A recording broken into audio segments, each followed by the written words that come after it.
దివ్యాంగుల సంక్షేమ సంఘం రాష్ట్ర అధ్యక్షుడు మల్లెల లక్ష్మీనారాయణని 2 మాటలు చెప్తున్నాను. ఈ ఆంధ్ర రాష్ట్ర ప్రజలకి గతంలో రాజశేఖర రెడ్డి గారు చేసినటువంటి 2 పథకాల వల్ల ఈ జగన్మోహన్ రెడ్డి గారిని నమ్మి మనం ఒక చోట పని చేస్తున్నాం, 10,000 ఇస్తారు, ఒక ఆయన వచ్చి 15,000 ఇస్తారంటే ఆశపడతాం. ఆ విధంగా ఈ జగన్మోహన్ రెడ్డిని నమ్మి అతను గెలవడం కోసం చంద్రబాబు గారు ఓడిపోవాలని అర్ధ శిరోమణం పారమేశం తీసుకొని ఈ దరిద్రుడికి, ఈ దౌర్భాగ్యుడికి, ఈ నికృష్టుడికి, ఈ జలగన్న అనేటటువంటి ఈ రాక్షసుడికి 9 జిల్లాల్లో 15 ఏళ్ళు పనిచేశారు.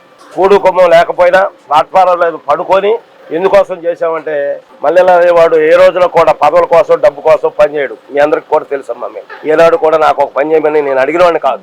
అయితే 20 లక్షల మంది వికలాంగులు ఉన్నారు ఈ రాష్ట్రంలో. అవయవ లోపంతో మీ అందరికీ భగవంతుడు ఇచ్చిన అన్ని అవయవాలు బాగున్నాయి. బాగా పీజీ చేశారు, మంచి చదువుకున్నారు, ఉద్యోగం లేదు, కాయకష్టం చేసుకొని బతుకుతారు. ఎందుకంటే భగవంతుడు ఇచ్చిన అన్ని అవయవాలు మీకున్నాయి కాబట్టి. మాకు అవయవ లోపం ఉంది, నాకు ఒక్కాలే లేదు, కొన్ని పనులు చేయలేరు. ఆ విధంగా అటువంటి వికలాంగులకి, కాయకష్టం చేసుకోలేని వికలాంగులకు మేలు చేస్తారని పంచభూతాల సాక్షిగా నడి రోడ్డు మీద జగన్మోహన్ రెడ్డి గారు నా చేతిలో చేసి ప్రమాణం చేశాడు. చంద్రబాబు గారు చేయలేని అన్నీ కూడా, మీరు అడిగిన అన్నీ కూడా నేను చేస్తాను అని నా చేతిలో చేసి ఒట్టేసి చంద్రబాబు గారు ఇచ్చినటువంటి పింఛన్లు 50,000 పింఛన్లు ఈ రాష్ట్రం మొత్తం మీద అవయవ లోపంతో అవిటి వాళ్ళకి, గుడ్డి వాళ్ళ పింఛన్లు తీసేస్తే ఈ రాష్ట్రంలో 18 మంది ఆత్మహత్యలు చేసుకున్నారు. ఈ రోజున జగన్మోహన్ రెడ్డి గారు ఎన్నికల గుర్తు ఫ్యాన్ అనుకుంటా. ఆ ఫ్యాన్ దేనికి ఉపయోగపడుతుందో ఒక్క ఉదాహరణ చెప్తా. ఈ రోజున బ్రతకలేనటువంటి వాళ్ళకి, ఆయన పింఛన్లు తీసేసినటువంటి వాళ్ళకి, ఉద్యోగాలు లేని యువత ఉరేసుకోవడానికి ఆ ఫ్యాన్కు తాడు కట్టుకొని ఉరేసుకోవడానికి ఆ ఫ్యాన్ ఉపయోగపడుతుంది. కాబట్టి ఇటువంటి దుర్మార్గుడిని శవరాజకీయాలు చేసే దుర్మార్గుడు ఆ రోజున చిన్న గీత గీసుకున్నాడు కోడికత్తితోటి.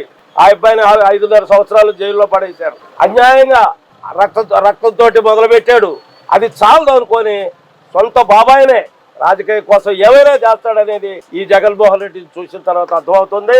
అటువంటి దుర్మార్గం రక్తంతో తడిచినటువంటి అతని పునాదులతోటి మొదలుపెట్టి ఈ రోజున ఎన్నికల కమిషను ఏం చెప్పింది, వాలంటీర్ల చేత, ప్రభుత్వ జీతం తీసుకునే వాలంటీర్ల చేత ప్రచారాలు చేయకూడదు, అంతేగాని ఇంటికెళ్ళి పింఛను ఇవ్వద్దని చెప్పరా ఎన్నికల కమిషను. కానీ ఇంటికెళ్ళి పింఛను ఇస్తే ఈ సమస్య బయట ప్రపంచానికి తెలియదని చెప్పి ఇంటికాడ ఇవ్వకుండా సచివాలయానికి రమ్మని, ఆ వచ్చిన వాళ్ళని కూడా మధ్యాహ్నం దాకా డబ్బులు డ్రా చేయలేదని చెప్పి రకరకాల ఇబ్బందులు పెడితే మంచాల మీద తీసుకురావడం ఆ వృద్ధుల్ని కావాలని ప్రజలకి చంద్రబాబు నాయుడు గారే పిటిషన్ పెట్టాడు. చంద్రబాబు నాయుడు గారి వల్లనే ఈ పింఛన్లు ఆలస్యమవుతున్నాయి, ఇంటికాడ ఇవ్వలేకపోతున్నామని. కానీ ఈ రాష్ట్ర ప్రజలందరికీ కూడా ఒకటే చెప్తున్నా, ఎన్నికల కమిషన్ ఏనాడు కూడా ఇంటి దగ్గర ఇవ్వద్దని చెప్పలా. చంద్రబాబు గారికి ఆయన ఏనాడు కూడా ఇటువంటి పనులు చేయడు ప్రజల మంచి కోసం. ఈ రోజున 74 ఏళ్ల వయసులో కూడా నేను పొద్దునపూట తిరగలేకపోతున్నానమ్మా, నేను రాలేకపోతున్నాను. ఎందుకని ఈ ఎండ, ఈ ప్రభావం. అయితే సేమ్ నాకంటే పెద్ద వయసు అయింది, నాకు 69 సంవత్సరాలు అయితే చంద్రబాబు గారికి 74 సంవత్సరాలు. ఈ వయసులో కూడా ఎల్లటి ఎండలో కూడా ఆయన అత్యాధులు ఏమీ లేకుండా ఆయనకే అవసరం లేదు. ఆయన బ్రతకడానికి ఆయనకు అన్నీ ఉన్నాయి. అయినా ప్రజల కోసం రాష్ట్రం నాశనం అవుతుంది కాబట్టి ఆ తపనతోటి ఈ రోజున ప్రజల ముందుకు వచ్చి రాష్ట్రం బాగు చేయాలనే సదుద్దేశంతో ఆయన ముందుకు వస్తున్నాడు.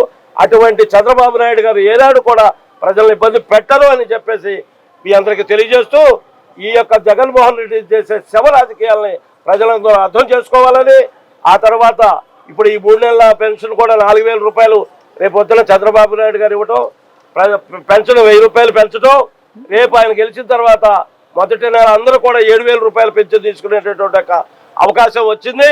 ఇవన్నీ అర్థం చేసుకొని ఈ రాష్ట్రంలో మా వికలాంగులకు కూడా నిన్ననే ప్రకటించారు చంద్రబాబు నాయుడు గారు.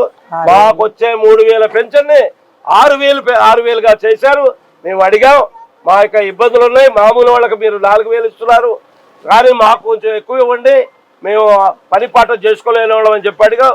కాబట్టి దాన్ని కూడా ఆయన అంగీకరించి ఈ రోజున మాకు 6,000 పెన్షన్ ఇచ్చినటువంటి చంద్రబాబు గారికి జయజయలు పలుకుతూ ఈ రాష్ట్రంలో ఉన్నటువంటి ప్రజానీకం అందరూ కూడా ఈ యొక్క ఈ జలగన్నని గోరీగట్టి మళ్ళీ లేవకుండా సమాధి చేయమని చెప్తూ ఈ యొక్క ఎన్డీఏ ప్రభుత్వంలో తెలుగుదేశం, జనసేన, బీజేపీ కలిసినటువంటి ఈ ప్రభుత్వాలని మనమందరం కూడా గెలిపించి మంచి పరిపాలన అందించుకుందాం.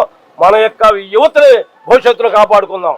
ఈ యొక్క విషయం కూడా యువత ఈ రోజున ఉద్యోగాలు లేక గంజాయికి అలవాటు పడిపోయి మరి డ్రగ్స్ కి అలవాటు అయిపోయి నాశనం అయిపోయే పరిస్థితులు తీసుకొస్తున్నాడు. జలగల్ల తన యొక్క స్వార్థం కోసం చెల్లెలైనా వదిలేసుకుంటాడు, అమ్మనైనా వదిలేసుకుంటాడు, బాబాయినైనా చంపుతాడు.